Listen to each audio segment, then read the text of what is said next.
కేంద్ర ప్రభుత్వం ఉపాధి హామీ పథకంలో చేసిన మార్పులు రాష్ట్రంలో 47 లక్షల కుటుంబాలకు ఇబ్బంది కలుగుతోందని మాజీ ఎంపీ తలారి రంగయ్య అన్నారు. జిల్లా పార్టీ కార్యాలయంలో ఆయన మీడియాతో మాట్లాడుతూ నిరుపేద కుటుంబాలకు శాపంగా మారుతున్నాయన్నారు.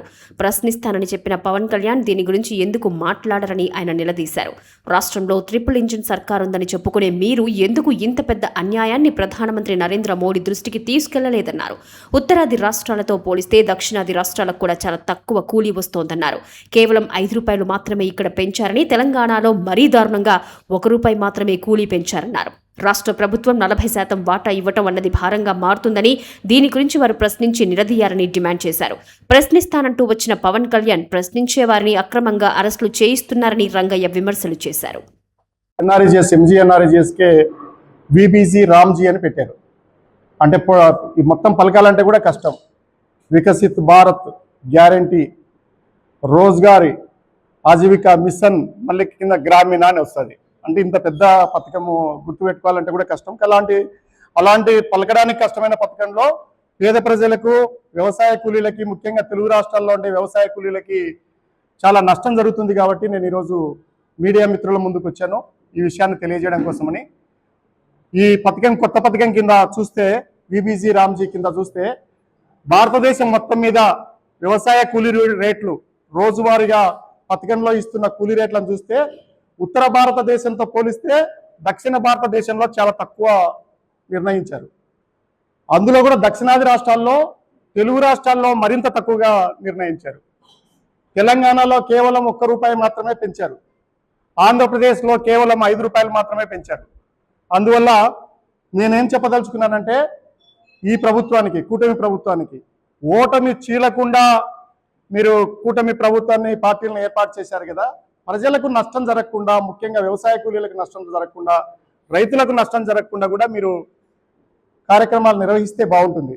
దేశంలో ఎక్కడా లేనట్టుగా ట్రిపుల్ ఇంజన్ సర్కార్ ఉంది. వాజ్పేయి గారు, మన నరేంద్ర మోడీ గారు, అలాగే అమిత్ షా గారు ఎక్కడికి వెళ్ళినా ఏం చెప్తుంటారంటే డబుల్ ఇంజిన్ సర్కారు చాలా స్పీడ్గా వెళ్తుంటుందని. ఇక్కడ ఏకంగా ట్రిపుల్ ఇంజన్ సర్కార్ ఉంది. ట్రిపుల్ ఇంజన్ సర్కార్లో ఉన్న 3 ఇంజన్లు కూడా ఆంధ్రప్రదేశ్లో, తెలుగు రాష్ట్రాల్లో ఉన్న కూలీలకి ద్రోహం చేస్తున్నారని నేను తెలియజేస్తున్నా. బీజేపీ కేంద్ర మంత్రి చౌహాన్ గారు బీజేపీ పార్టీ నుంచి, అలాగే మన జనసేన పార్టీ ఉంది, దానికి మన సాక్షాత్తు డిప్యూటీ సీఎం గారే ఈ శాఖ నిర్వహిస్తున్నారు. అలాగే టీడీపీకి కూడా పెమ్మసేని గారే కేంద్రంలో మంత్రిగా ఉన్నారు. అందువల్ల మీరు ఎప్పుడైనా కానీ కూడా పేదలకు సంబంధించింది, ముఖ్యంగా వ్యవసాయ కార్మికులకు సంబంధించిన విషయాల్లో దాదాపు రాష్ట్రంలో 47 లక్షల కార్డులు ఉన్నాయి. లబ్ధిదారులు 47 లక్షల కార్డులు ఉన్నాయంటే 47 లక్షల కుటుంబాలు ఉన్నాయని అర్థం. ఎందుకంటే జాబ్ కార్డు, రేషన్ కార్డు అనేది కుటుంబానికి ఒకటి ఇస్తారు. ఓటర్ కార్డు లాగా, డ్రైవింగ్ లైసెన్స్ లాగా ఒక్కరికి ఒక్కొక్క కార్డు ఉండదు దీంట్లో. అందువల్ల వీటి మీద దాదాపు 18 లక్షల కార్డులను మీరు ఆల్రెడీ తీసేసి ఉన్నారు, జాబ్ కార్డులని.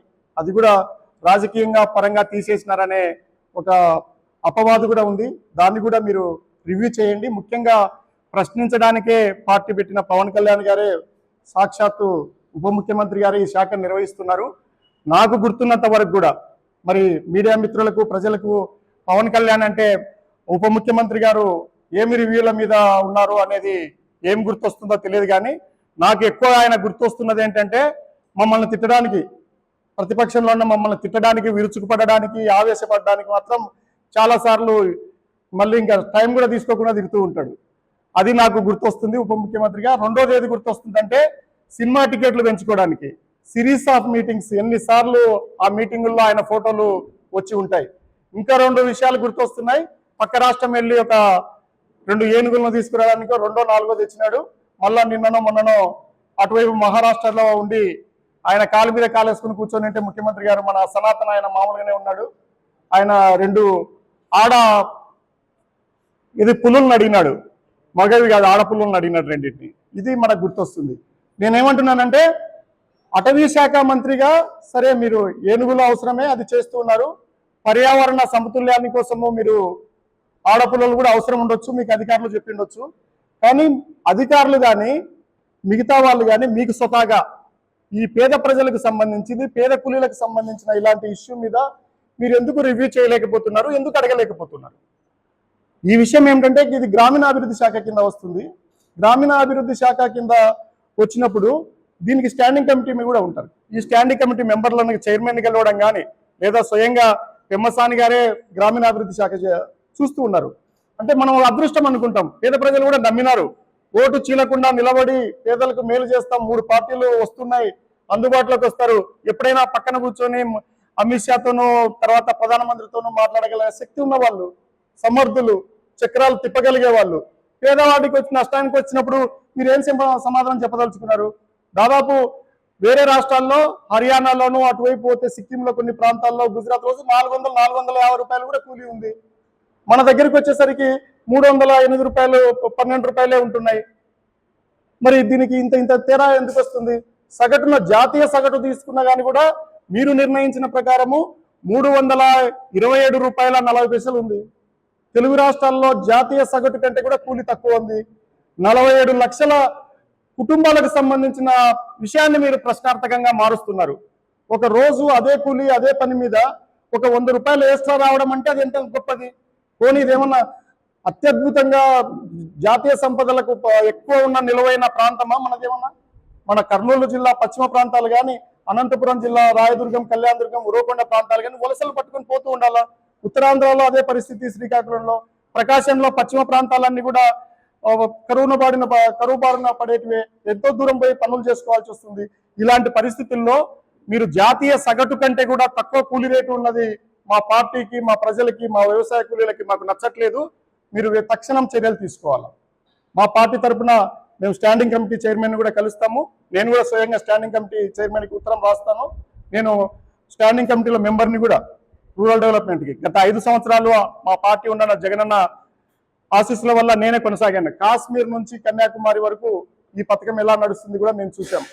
అందువల్ల మీరు తక్షణం దీని మీద సమయం కేటాయించాలి, సమీక్షలు చేయాలి. మీరు సినిమాటిక్గా మిగతా సినిమాల గురించో, ఏనుగుల గురించో, పులుల గురించో కాదు, మనుషుల గురించి, కూలీల గురించి కూడా మీరు పట్టించుకోవాలి. దాని మీద తక్షణం ఈ రేట్లు వచ్చేటట్టుగా చూడాలని తెలియజేస్తున్నాను. ఇంకో ముఖ్య విషయం కూడా ఏంటంటే, మీరు ప్రశ్నించడానికే పార్టీ పెట్టినారు. మిగతా పార్టీలు దేశంలో ఎవరు ప్రశ్నించడానికి పార్టీ పెట్టినారని కాదు. మేమేమనుకున్నామంటే, మీరు పెద్ద ఎత్తున ప్రశ్నించడానికి పార్టీ పెట్టి అనంతపురం జిల్లాలో కూడా తిరిగి ఎక్కడ గుంతలు ఉన్నా కానీ కూడా జనసేన జెండాలు పెట్టిపోతే మా యువత, మా వాళ్ళంతా ఏమనుకున్నారంటే, జనసేన వస్తే రావడమే లేటు, అన్ని గుంతలన్నీ పూడుస్తారనుకున్నారు. మీరు మా ఇంటి దగ్గర కూడా ఒక గుంత ఉంటే దాన్ని పూడ్చి జెండా పెట్టిపోయినారు.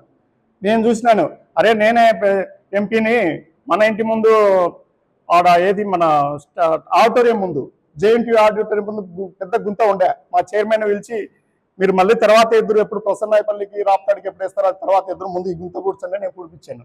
చాలా చోట్ల జనసేన జెండా వాళ్ళు, ముఖ్యంగా జనసేన నాయకులకు చెప్తున్నా, పదవులు పంచుకోవడం కాదప్ప, సంపద సృష్టించడం కాదు, దాన్ని పంపిణీ కూడా చేయాలి కదా. మీరు పదవుల్లోకి వచ్చినారు, ఇప్పుడు ఉన్నారు, మీరే ఉన్నారు, ఎక్కడెక్కడ మీరు జెండాలు బాతున్నారు. అప్పుడు మళ్ళీ అందరూ మీడియా మిత్రులు వాళ్ళ పేపర్లలో వేసింటారు కదా. ఇప్పటికి 2.5 సంవత్సరాలు అయిపోయింది. మీరు ఏం హామీలు ఇచ్చినారో అవన్నీ నెరవేర్చండి, నెరవేర్చుకుంటూ రండి, మేము కూడా సంతోషపడతాం. ప్రజలు ఎప్పుడూ లేనట్టుగా, నేను పోయినసారి కూడా చెప్పినాను, పెద్ద ఎత్తున మీ ట్రిపుల్ ఇంజన్ సర్కార్ని నమ్మినారు, అనంతపూర్లో నమ్మి చేశారు. ఇంతేకాకుండా ఇంకొక ముఖ్య విషయం కూడా ఏంటంటే, ప్రశ్నించడానికి పార్టీ పెడతానని నువ్వు ఒక్కడివే ప్రశ్నించాలేమో రాష్ట్రంలో, తెలుగు రాష్ట్రాల్లో ఎవరు ప్రశ్నించకూడదా? ఆ రావణ్ ప్రశ్నిస్తున్నాడు, అతన్ని పిఠాపురంలో నిన్న పోలీస్ స్టేషన్కి తీసుకెళ్లారు. అదొక రావణ్కి ఇక్కడ నుంచి కూడా చెప్తున్నా, రావణ్ నువ్వు ఒక ఏకలవ్యుడు లాంటి వాడివి, నువ్వు ప్రశ్నలను భారీగా సంధిస్తున్నావు, చాలా శరవేగంగా వెళ్తున్నాయి, నీ బొటనవేలు కూడా జాగ్రత్త చూసుకో, అది చాలా ముఖ్యమైనది ప్రశ్నలు సంధించేటప్పుడు. నీ కలము, నీ గంటము, అలాగే నీ గలం, చాలా మంది అభిమానులు ఉన్నారు. ఎంత రీసెర్చ్ చేస్తున్నావు అంటే నాకే ఆశ్చర్యంగా ఉంది. మీరు కొన్ని చూశాను వీడియోలు, మా జిల్లాకు సంబంధించినవి, నా నియోజకవర్గానికి సంబంధించినవి కూడా రావణ్ ప్రశ్నించినది. ఇక్కడ ఉన్న వాళ్ళకు కూడా తెలియనంతగా అతను పరిశోధించి దాని మీద ప్రశ్నలు సంధింపజేస్తున్నాడు. అందువల్ల అదొక ప్రజాస్వామ్యానికి అలాంటివన్నీ కూడా చిగురు లాంటివి, అవి మారాకులు వేయాల, అట్లాంటివి అనచకండి. ప్రశ్నించే వాళ్లకు ఒకటే నేను చెప్పదలుచుకునేది అంటే, ప్రజాస్వామ్యంలో ప్రశ్న లేకపోతే, ప్రజాస్వామ్యంలో పత్రికలు లేకపోతే, ప్రజాస్వామ్యంలో ప్రతిపక్షాలు లేకపోతే ఏం లేదప్ప, ప్రజాస్వామ్యమే లేదు. ఎక్కడైనా కూడా ఈ దేశంలో 100-160 సంవత్సరాల నుంచి కష్టపడి సంపాదించుకుంది ప్రజాస్వామ్యం అనేది, ఒక ఊరికి అట్లా రాలేదు. వేరే దేశాల నుంచి పార్లమెంటుకు వచ్చి భారతదేశంలో ప్రజాస్వామ్యం ఎట్లా ఉంది, రక్తపాత రహితంగా అధికార మార్పిడి ఎలా జరుగుతుంది అనేది చూస్తూ ఉంటారు వచ్చి. మళ్ళీ తర్వాత ఏం చెప్తారు? ప్రశ్నించే వాళ్ళే లేకపోతే, రావణ్ లాంటి వాళ్ళే లేకపోతే ఒక పవన్ కళ్యాణ్ ఒకడే ఉంటే ఇప్పుడు నువ్వు ప్రశ్నించడమే నేర్చుకుంటావు, నువ్వు ఎంతసేపు నా ప్రతిపక్షాలను ప్రశ్నించడమే నేర్చుకున్నావు, నువ్వు అధికార పక్షాన్ని ప్రశ్నించడం నువ్వు మర్చిపోయినావు. ఎలా వీలవుతుంది? అందువల్ల ప్రశ్నించే వాళ్ళు చాలా ముఖ్యమైన వాళ్ళు, వాళ్ళను ప్రశ్నించేటట్లుగా ఉండాలని నేను ఆ ప్రజాస్వామ్య హితం కోసం కోరుతూ ఉన్నాను. అది చాలా ముఖ్యమైనది. అంతేకాకుండా దీన్ని మీరు ఇది చిన్న విషయంగా భావించకండి. ఉపాధి హామీ కూలీలకు సంబంధించింది చిన్న విషయంగా భావించకండి. కూలీలకు సంబంధించిన రేట్లు తగ్గుతుంటే పేదవాడు ద్రవ్యోల్బణము ఏ రేటు పెరిగింది, డీజిల్ ఎంత పెరిగింది, పెట్రోల్ ఎంత పెరిగింది, కూరగాయలు ఎంత పెరిగింది, పేదవాడి కూలి పెరగకపోతే ఎట్లా? రైతులు కూడా పూర్తిగా ఆధారపడిన ఈ ప్రాంతంలో ధరలు పడిపోతున్నాయి. రైతులకు సంబంధించిన ధరలు దాని గురించి పట్టించుకోవట్లేదు. మందుబాబులకు సంబంధించిన బాటిల్స్ మీద బెల్ట్ షాపుల్లో కూడా ధరలు పెరుగుతున్నాయి. 372 బెల్ట్ షాపులు ఉన్నాయని మా ప్రాంతంలో చెప్పాను, కళ్యాణ దుర్గంలో. ఇవన్నీ కూడా ముఖ్యమైన విషయాలు. దీన్ని మేము కూడా దశల వారీగా తీసుకెళ్తాం. ఎందుకంటే కూలివాడికి నష్టం జరుగుతున్న చోట, రైతులకు నష్టం జరుగుతున్న చోట, ముఖ్యంగా మనం చూసాం, అరటి పంటను రోడ్డు మీద పోసిన పరిస్థితి చూసాం, చీనీ ధరలు చూసాం, అలాగే మొక్కజొన్నలు చూసాం, వరి పరిస్థితి అట్లనే ఉండింది. ఏది మినహాయింపు లేదు. కొద్ది రోజులు దానిమ్మ, కొద్ది రోజులు ఏరుశెనక్కాయ, ఈ రెండు తప్ప మిగతా అంతా నష్టంలో ఉంది. అందువల్ల తక్షణం ట్రిపుల్ ఇంజన్ సర్కారు దిగి రావాలా, రివ్యూ చేయాలా, రైతు ధరలకు పంటలకు సంబంధించిన దాని మీద వాళ్ళు పాటుపడాలా. ముఖ్యంగా విబీజీ రామ్జీ ఏదైతే ఉందో దాని మీద మాకు అది హైక్ లాగా లేదు, మాకు హ్యూమిలేషన్ లాగా ఉంది. 5 రూపాయలు పెంచడం ఏంటి? తెలుగు రాష్ట్రాల్లో తెలంగాణలో 1 రూపాయి పెంచడం ఏంటి? అందువల్ల ప్రజా సంఘాలు, పత్రికలు, వ్యవసాయ కూలీలు మొత్తం కూడా దీని మీద దృష్టి పెట్టాలా. ఇది మనకు ఉత్తరాది రాష్ట్రాల కంటే దక్షిణాది రాష్ట్రాల్లో తక్కువ ఉంది. దక్షిణాది రాష్ట్రాల కంటే కూడా కూలీ రేట్లు తెలుగు రాష్ట్రాల్లో తక్కువ ఉన్నాయి. ఈ సమయం ఆసన్నమైంది. ప్రశ్నించడం అలవాటు చేసుకోండి, తర్వాత అన్ని అవే సర్దుబాటు అవుతాయని నేను తెలియజేస్తూ ఉన్నాను. ఇంకా థ్యాంక్ యూ మిత్రులారా.